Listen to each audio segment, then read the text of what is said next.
Hello, friends. A very good afternoon to all of you. I am your host, Shrikant Bhardwaj, and today we will be taking the doubts of chapter 22, height and distance. Okay, so आज के chapter में हम लोग जो है doubts लेंगे.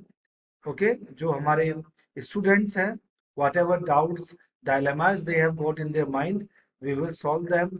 So in this, the first doubt it belongs to your question number 2, example 2.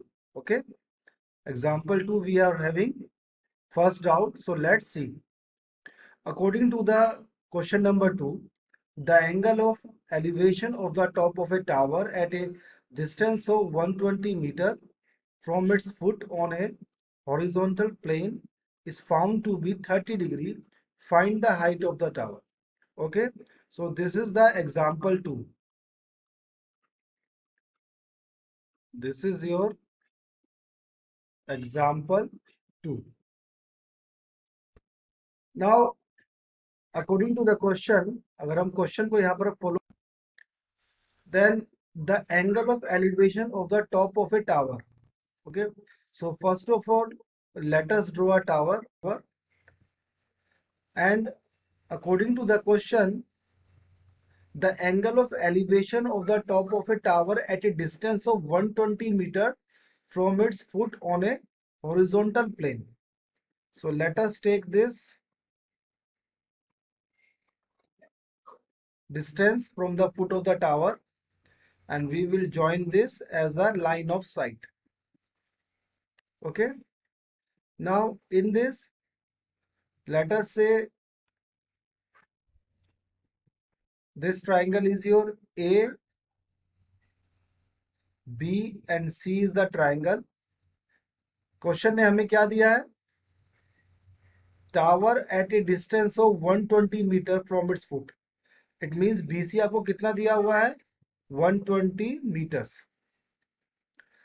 And angle of elevation, जो angle of elevation हमारे पास में है, this is your angle of elevation which is 30 degree. Question ने क्या कहा है? Find the height of the tower. Height means question is asking you AB. Okay, Ananya, what is the doubt? Question is very simple. In this, we just need to put is equals to AB upon BC. ठीक है? Now the value of tan 30 is 1 by root 3. AB we need to calculate. BC is your 120 degree. ठीक है बच्चे?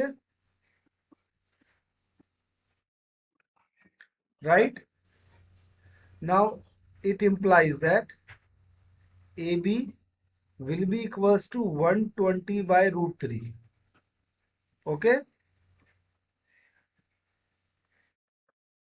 Ananya, what is the doubt in this?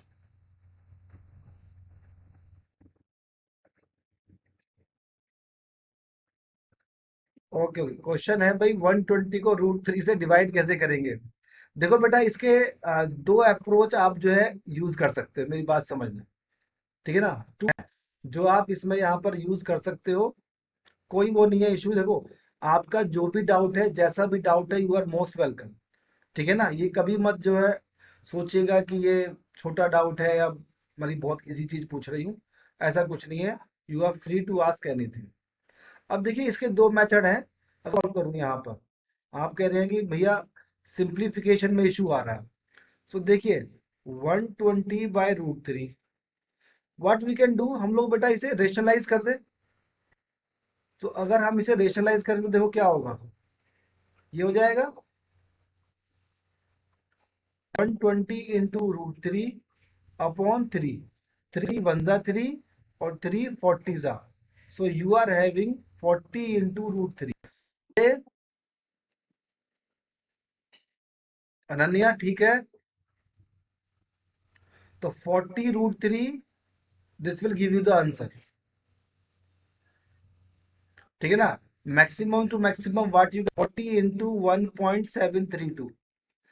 This is 1 point. Okay, so just substitute the value, multiply them and you will have the answer. हो जाएगा. अब अगर हम second part देखें कि सर नेक्स्ट कैसे है, देखो सिंपल या कहें तो सही तरीका तो ये है, इस तरह से आपको करना चाहिए, ये बेटर है। वरना तो सिंपल है बेटा कि आप इसे 120 अपॉन 1.732 लिखें, डेसिमल को हटाएं, ऊपर 1000 पुट करें और फिर इसको आप डिवाइड कर दें, then you will have the answer. ठीक है मेरी बात? आप दोनों ही तरीकों से फाइंड आउट कर सकते हैं। 69.28 मीटर्स। Okay, 0.28 metres. ठीक है बच्चे, so you please note it down, जो है नोट डाउन कर लीजिए आप लोग जरा इसे। Okay, so now moving to the next doubt.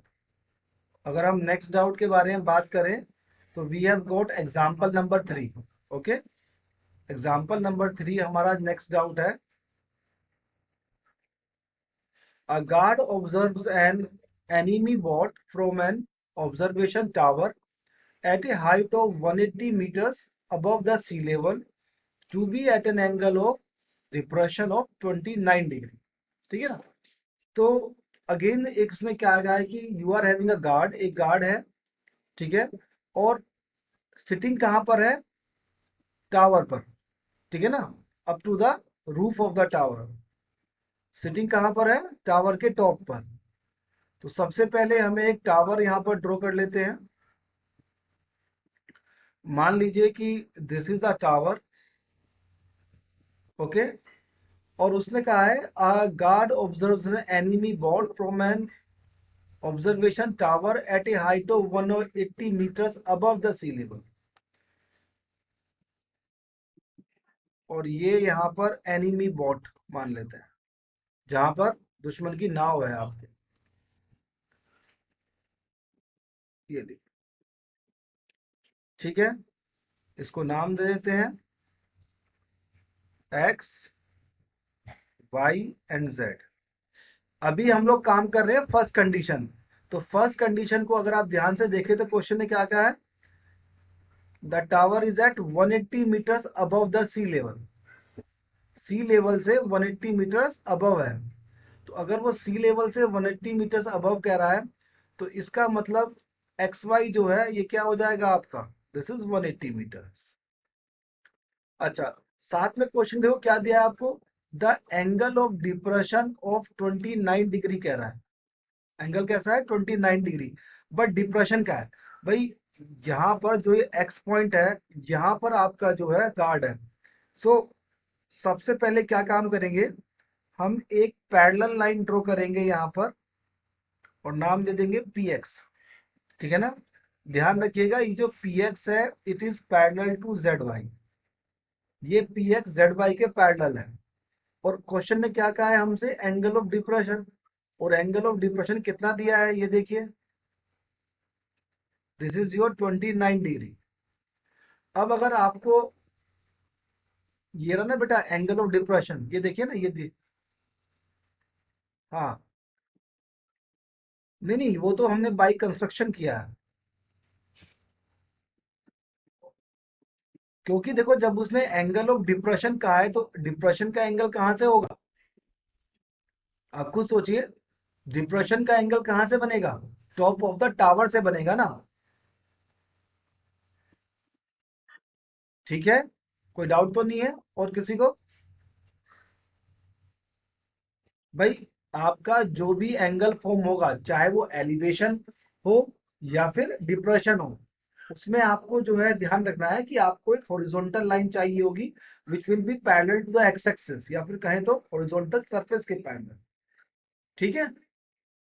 अच्छा, अब यहां से एक बात देखिए, अगर मैं एंगल पी एक्स जेड के बारे में बात करूं तो आई कैन राइट ना कि एंगल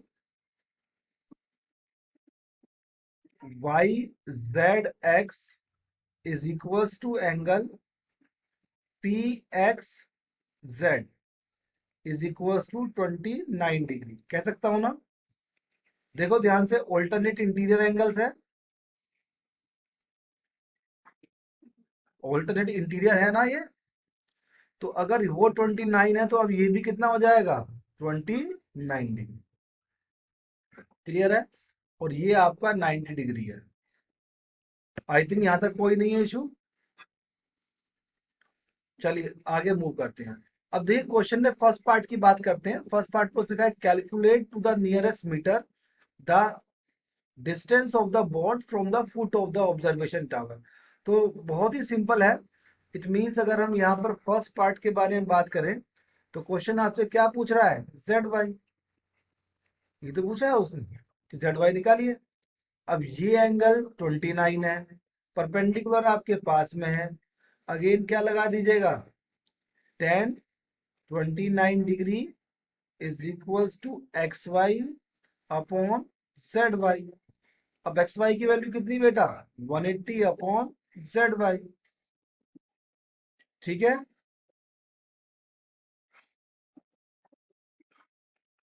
आपसे यहाँ पर ये कहूं कि जेड वाई निकालिए तो जेड वाई की वैल्यू क्या हो जाएगी यहाँ पर?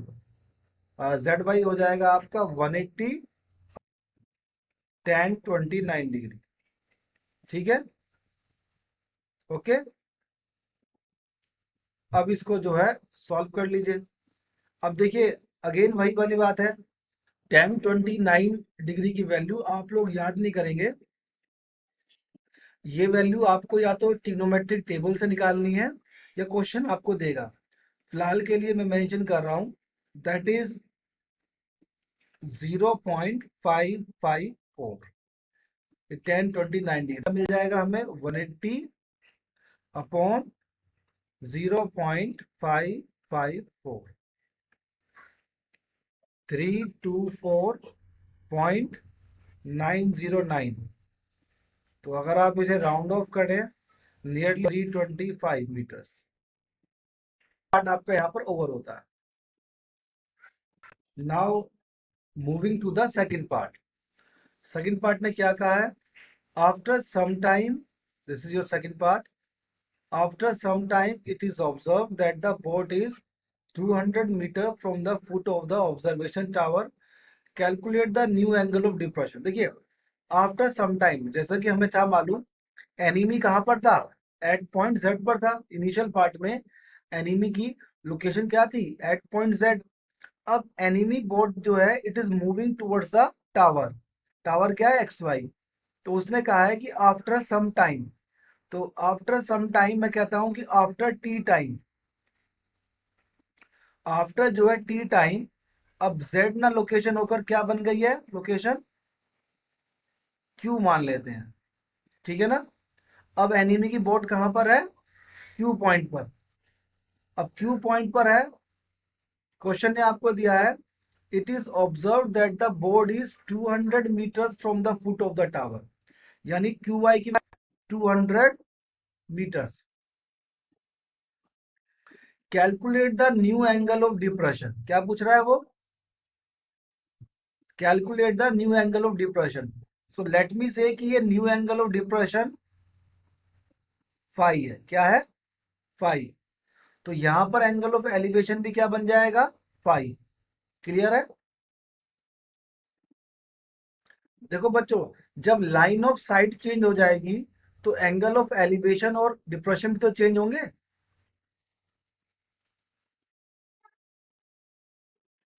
तो अभी न्यू पोजीशन क्या है? क्यू है। तो जो ये क्यू एक्स है, यहां पर ध्यान दो, क्यू एक्स क्या बन जाएगा? क्यू एक्स बन जाएगा आपका न्यू लाइन ऑफ साइट। ठीक है ना? ये हो गया क्यू एक्स आपका। और आपको यहां पर फाई निकालना है। ठीक है? और न्यू एंगल बेटा, आपको क्या पसंद है? थीटा पसंद है? थीटा ले लो। ये तो जस्ट रिप्रेजेंट कर रहा है एंगल को। ले लिया मैंने। अननोन एंगल है ना, अननोन एंगल है। आपको फाई भी पसंद ना हो तो आप पी एक्स क्यू लिख लो। नहीं पाई नहीं कह रहा हूं, पाई मैं, पाई ना ना, मैं पाई नहीं कह रहा हूं बेटा, मैं पाई कह रहा हूं। पाई पाई पाई, पी एच आई पाई, इसको फाई बोलते हैं। ठीक है ना? ओके, तो देखा जाए, अब आप लोग ध्यान देखो, तो अब मेरे पास में ट्रायंगल क्या है, क्यू एक्स वाई ट्रायंगल में काम करना है। किसमें काम करना है, क्यू एक्स वाई में। परपेंडिकुलर भी मेरे पास में है और बेस भी मेरे पास में है, तो क्वेश्चन तो बहुत सिंपल हो जाएगा फिर। ठीक है ना। तो सिंपल सी बात है, अगर मैं इसमें यहां पर सेकंड पार्ट के लिए बात करता हूं, तो tan pi is equals to X Y upon Q Y. X Y की वैल्यू कितनी, 180, और क्यू वाई की वैल्यू कितनी, 200। ठीक है ना। तो थोड़ा सा इसको जो है सिंप्लीफाई कर लेते हैं हम लोग। So here you will have 9/10, that is equals to 0। यहां तक ठीक है बच्चों। हाँ भाई, रेस्पॉन्ड नहीं करोगे मुझे कैसे मालूम पड़ेगा कि आप लोग हो, जिंदा हो। तो अगर देखो यहां पर क्वेश्चन बन गया है क्या, 10 pi is equals to 0.9, so it implies that, अब अगर आप ट्रिग्नोमेट्रिक टेबल से चेक करोगे तो आपको ये चेक करना होगा कि 10 की वैल्यू 0.9 कब है। ठीक है, 10 की वैल्यू 0.9 कब है। अ, हाँ, -1 नहीं है, दैट इज टेन इनवर्स। वो -1 नहीं होता, क्या बोलते हैं उसे, टेन इनवर्स बोलते हैं, है ना। इनवर्स है, वो इनवर्स फंक्शन है। ओके। हाँ, तो ये अब आपको वैल्यू निकालनी है टेन इनवर्स 0.9 की। तो टेन इनवर्स 0.9 की वैल्यू निकालना बहुत सिंपल है। अगर आप 10 का जो है ट्रिग्नोमेट्रिक टेबल देखेंगे तो उसमें दीजिएगा कि 10 की वैल्यू किस एंगल पर 0.9 है। ठीक है ना, 10 की वैल्यू किस एंगल पर 0.9 है। जैसे, तो क्या करेंगे, we will write here 10 inverse 0.9 का 10 41.98। ठीक है, और इट, हाँ, एक काम करना, मैं एक चीज करूंगा, ट्रिग्नोमेट्रिक टेबल की आपकी जो है ना क्लास ले लूंगा किसी दिन। ठीक है ना बेटा, ट्रिग्नोमेट्रिक टेबल की क्लास ले लूंगा मैं, उससे सब समझ में आ जाएगा आप लोग। अभी के लिए, फिलहाल के लिए, हाँ हाँ देख लूंगा बेटा, बता दूंगा। ठीक है ना। तो फाइव की वैल्यू क्या हो जाएगी बेटा, टेन इनवर्स। अब देखो, ये यहाँ पर टेन इनवर्स है और ये टेन है, तो ये दोनों फंक्शन एक दूसरे को कैंसिल आउट करेंगे। We will have five is equals to 41.98, so it implies five is nearly equal, अगर मैं राउंड ऑफ कर दूं तो, and this will be your new angle of depression. ये क्या बन जाएगा आपका यहाँ पर, new angle of depression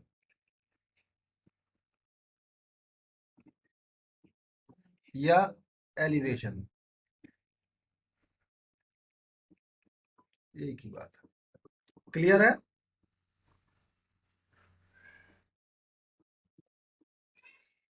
hello, कोई डाउट।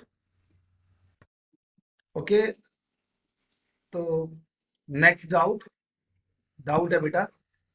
ठीक है ना, इसका डाउट है, अनन्या का। अनन्या डाउट है ना, अनन्या का डाउट है। ठीक है, एक्सरसाइज कौन सी है ये तुम्हारी, 22 ए है ना। Okay, so now next doubt, exercise 22 ए,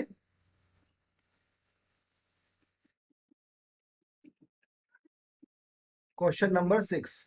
ये नेक्स्ट डाउट है। See, according to the question, a boy who is 1.6 meters tall is 20 meters away from a tower and observes the angle of elevation of the top of the tower to be 45 degree. ठीक है ना, अभी हम लोग सिर्फ first part तक बात करेंगे, सेकंड पार्ट के बारे में बात नहीं करेंगे। Find the height of the tower in each case. तो बेसिकली आपको जो है हाइट ऑफ द टावर निकालना है। तो अकॉर्डिंग टू द क्वेश्चन अगर हम लोग देखें, let us first draw a tower.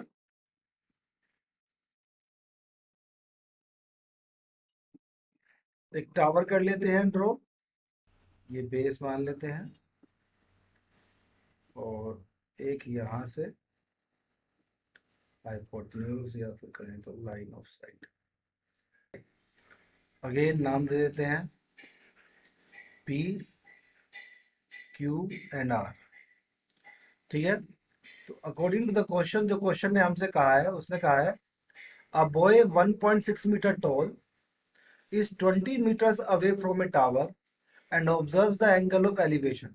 अब देखिए, इस क्वेश्चन में थोड़ा सा एक ट्विस्ट है। अगर मैं यहां पर देखूं, इसको भी मैं मान लेता हूं, विजिबल है ये लाइन आपको? मैं इसको थोड़ा सा और एक्सटेंड कर देता हूं, मैं थोड़ा सा एक्सटेंड कर रहा हूं इसे, देखिएगा यहां से मैं इसको ये मिला दिया। ये नॉर्मली इस क्वेश्चन में जो लोग मिस्टेक करते हैं वो यही करते हैं कि अगर आप यहां पर देखें, इसको हम लोग मान लेते हैं एक्स आर, इस पॉइंट को एक्स मान लीजिए। एक्स आर क्या रिप्रेजेंट कर रहा है? Height of the boy, height of the boy.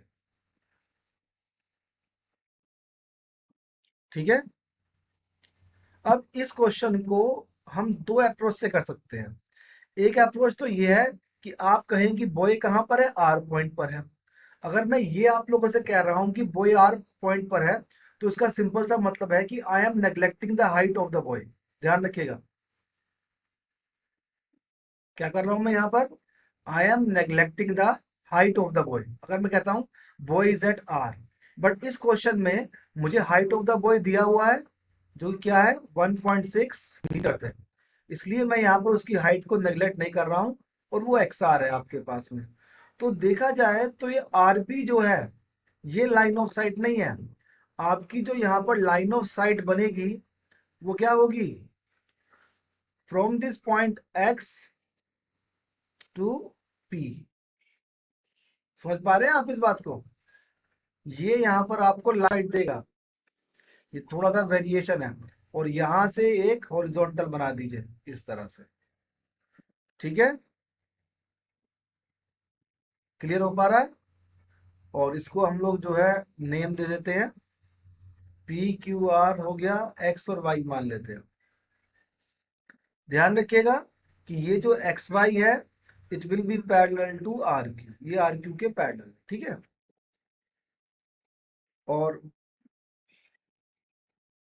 X R is equals to Y Q is equals to 1.6 metre है। अच्छा, क्वेश्चन ने आपको टावर की हाइट कितनी दी है देखो जरा, वो तो निकालनी है ना आपको। बट उसने दिया है एंगल ऑफ एलिवेशन कितना दे दिया? 45। एंगल ऑफ एलिवेशन कितना दिया है? 45। ठीक है, तो अगर हम यहाँ पर एंगल ऑफ एलिवेशन की बात करें, तो ये क्या बन जाएगा आपका angle of elevation, which is 45 degree. Okay, अच्छा, do we have the value of R Q और एक्स वाई?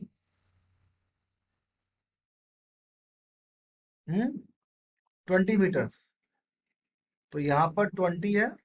ध्यान रखिएगा, X Y will be equals to RQ is equals to 20 meters। Now अगर हम बात करें तो इन ट्राइंगल पी एक्स और वाई, ठीक है, अगर मैं पी एक्स वाई ट्राइंगल की बात करता हूं, तो I can write here 10 45 degree will be equals to P Y upon Y मुझे निकालना है, एक्स वाई की वैल्यू 20 है, और आप सबको पता है 10 45 1 होता है, तो 1 into 20 will be equals to P into Y, and this implies that Py is equals to 20 meters। I hope so point clear है। अब देखिए, जो हाइट ऑफ टावर है, अभी हम लोग क्या कर रहे हैं? केस वन कर रहे हैं। ध्यान रखिएगा, तो देखा जाए तो P Q is equals to P Y plus Y Q. अब पी वाई की वैल्यू कितनी है 20, और मैंने यहाँ पर ऊपर लिखा है, ध्यान है, 1.6, तो क्या हो जाएगा 21.6 मीटर्स। क्लियर है? कोई इशू है बच्चों? बताओ, कोई इशू है? नहीं है ना? अगर हम केस 2 की बात करें, बेटा सिमिलर हो जाएगा, सिमिलर पैटर्न पर होगा, बट जो एंगल है वो क्या दिया हुआ है यहाँ पर? केस 2 में एंगल देखो कितना दिया हुआ है आपको, 60 डिग्री ना। This is the only change. अपने आप कर लेंगे ना सॉल्व। सेकंड पार्ट को मैं सॉल्व नहीं कर रहा हूँ, आप लोग कर सकते हैं। भाई जहां पर 1045 है, just put the value with 1060 and you will have the answer. चलो तो अब इसे फटाफट से मुझे नोट डाउन कर लो, ये लो, ठीक है। सो डाउट है इस बार, what is the difference between the angle of elevation and depression? ठीक है ना बेटा, यही डाउट है। Angle of elevation and depression.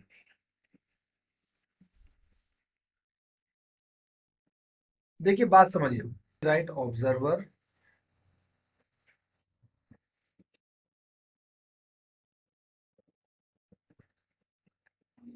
Observer हो गया और एक हो गया ऑब्जेक्ट। ठीक है बच्चे, जब हम जब हम बात करते हैं एलिवेशन की, किसकी बात कर रहे हैं हम लोग यहाँ पर? एलिवेशन की, एंगल ऑफ एलिवेशन। जब हम लोग एंगल ऑफ एलिवेशन की बात करते हैं तो ध्यान रखिएगा, इस केस में जो ऑब्जर्वर होता है आपका, वो कहां पर होगा? एंगल ऑफ एलिवेशन की बात कर रहा हूं मैं, ध्यान से सुनिएगा। एंगल ऑफ एलिवेशन के केस में आपका ऑब्जर्वर बॉटम पर होगा। कहां पर होगा? बॉटम, या फिर कहें तो ग्राउंड पर होगा। और आपका ऑब्जेक्ट कहां पर होगा? टॉप पर होगा। क्लियर है मेरी ये बात? ठीक है अनन्या, नहीं समझ में आ रही? अनन्या, बात क्लियर हो पा रही है? ये देखो, जब भी आप एंगल ऑफ एलिवेशन की बात करेंगे तो उसमें बेटा आपकी जो नेक है ना, गर्दन है, वो ऊपर की तरफ मुड़ेगी, बस ध्यान रखो। अब ऊपर की तरफ कब मुड़ेगी? जब आप ऊपर देखोगे, यानी कि जो ऑब्जेक्ट होगा, जो ऑब्जेक्ट होगा उसकी हाइट ज्यादा होगी ऑब्जर्वर से। क्लियर है? और सिमिलरली जब मैं आपसे बात करता हूं डिप्रेशन के बारे में, ठीक है ना, अब हम बात कर रहे हैं किसकी? डिप्रेशन की। तो डिप्रेशन में ध्यान रखिएगा, जो आपका ऑब्जेक्ट होगा वो बॉटम पर होगा,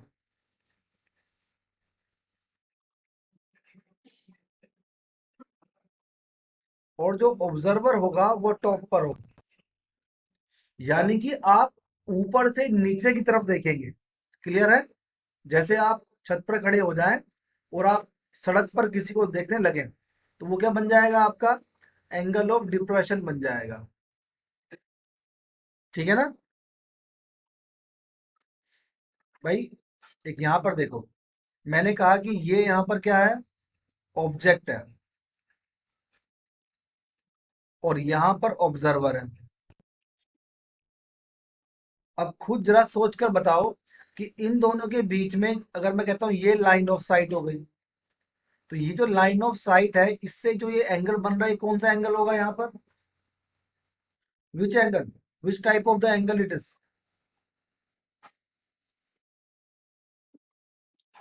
ये एलिवेशन हो जाएगा, क्योंकि ऑब्जर्वर कहां पर है? ग्राउंड पर है या लो हाइट पर है, और ऑब्जेक्ट अपर है। अब इसका रिवर्स ले लीजिए।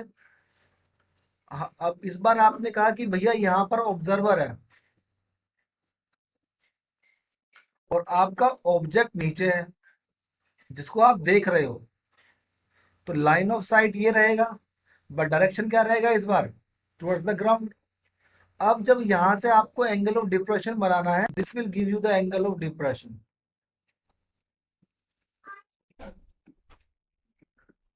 क्लियर है? ये क्या देगा आपका? Angle of depression. I hope so point clear हो गया, नहीं हुआ?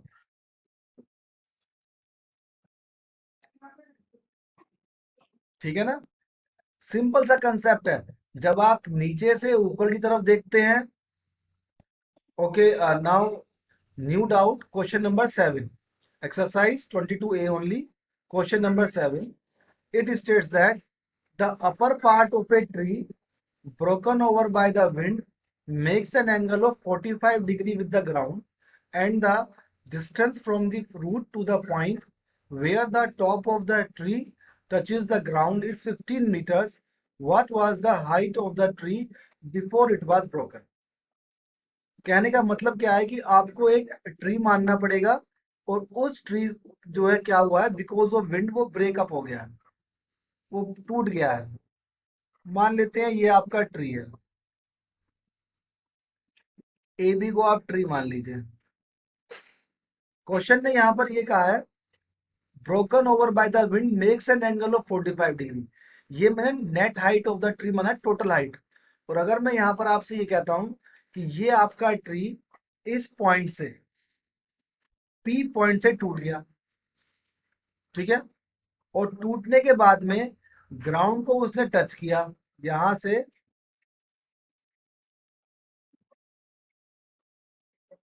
ये ग्राउंड को टच किया उसने, तो ये जो टच किया है ग्राउंड का पॉइंट, ये मान लीजिएगा यहां पर पी क्यू। अब क्वेश्चन ने आपको दिया है from the root to the point where the top of the tree touches the ground. ये देखो यहां पर from the root to the point, root कहां पर है, point B, where the top of the tree touches the ground is 15 metres. कितना है, 15 metres. यानी क्यू से लेकर बी को जोड़ दीजिए, और ये यहां पर कितना हो जाएगा, 15 मीटर्स। क्लियर है। कंडीशन मुश्किल नहीं है। इसको थोड़ा सा हम एक्सटेंड कर लेते हैं पॉइंट ए को, ठीक है ना, ये पॉइंट ए है यहाँ पर, और यही पार्ट आपका ब्रेक हुआ है। तो अगर आप ध्यान से देखें,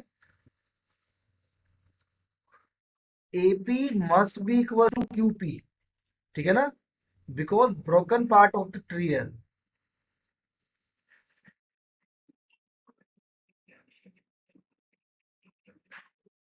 अरे यही तो पार्ट उसका जो है टूटा है, जो AB क्या था, नहीं हाफ वाफ नहीं मालूम है हमें, हमें क्या पता हाफ है वो। भाई हमने क्या कहा था, हमने ये कहा था बेटा कि हाइट ऑफ ट्री, पहले देखो हाइट ऑफ ट्री कितना है, AB माना है मैंने। अब नहीं नहीं, A B height of tree है।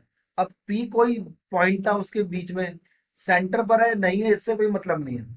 यहां से टूट गया है, जब टूटेगा तो ये ए पॉइंट कहां पर जाएगा, ग्राउंड पर ना। तो ये जो क्यूपी है ये क्या होगा, एपी के बराबर ही होगा, ठीक है। और ये 15 है। एंगल कितना दिया है, देखो क्वेश्चन ने आपको 45 डिग्री। और क्वेश्चन ने पूछा है what was the height of the tree before it is broken. टूटने से पहले पेड़ की हाइट क्या थी, ये क्वेश्चन ने आपसे पूछा। तो टूटने से पहले हाइट कितनी थी, ए बी थी। अभी हम क्या काम करते हैं, in triangle P Q B, ये देखो अगर आप पी क्यू बी में काम करो तो tan 45 degree is equals to क्या होगा, 1045 P B upon Q B. It implies that 1045 की वैल्यू 1 हो गई, पीबी की वैल्यू बेटा हमारे पास में नहीं है, बट क्यूबी की है, that is 15। So it implies that P B is equals to 15 metres. Clear हो गई ये बात। पीबी कितना हो गया, 15 मीटर्स हो गया, ठीक है ना। अब पीबी मुझे पता है 15 मीटर्स हो गया, मुझे निकालना पड़ेगा। अब खुद सोचो जरा, आपको क्यूपी निकालना है, क्या निकालना है, क्यूपी। तो क्यूपी निकालने के लिए क्या है ना, अरे साइन से निकाल लेते हैं। साइन से भी निकाल सकते हो, पाइथागोरस से भी कैसे निकाल सकते हो। हाँ, तो sine 45 degree is equal to perpendicular upon hypotenuse. Perpendicular क्या है यहाँ पर, पीबी है, क्यू बी है, ठीक है ना। अब खुद बताओ साइन 45 की वैल्यू क्या होती है? साइन 45 की वैल्यू क्या होती है? दैट इज नहीं, पीबी की वैल्यू कितनी थी? 15, और क्यूबी मुझे निकालना है। तो इट इम्प्लाइज दैट जो क्यूबी है आपके पास में क्या हो जाएगा? वो 15 इंटू,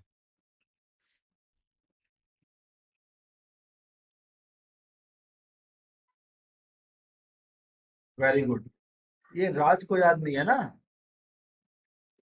ठीक है ना। अब हाइट ऑफ द ट्री देखो, हाइट ऑफ द ट्री क्या था बच्चे बताओ? हाइट ऑफ ट्री क्या है? What is the height of tree? Height of tree क्या होगा? A B, A P sorry, plus P B. और एपी किसके इक्वल था? क्यूबी के। तो क्यूबी प्लस पीबी, यानी क्या हो जाएगा? 15√2 प्लस 15। दोनों में क्या कर सकते हैं? 15 को कॉमन ले लो, 1 प्लस √2, यही तो होगा। अब 1 प्लस √2 की वैल्यू 0.414, तो आपको क्या करना है? 15 into 2.414 metre. This will give you the answer, या मल्टीप्लाई कर लीजिएगा, you will have the answer. ठीक है बच्चों, ठीक है, नोट डाउन करो चलो इसे फटाफट से, ठीक है ना, नोट डाउन कर लो जल्दी से।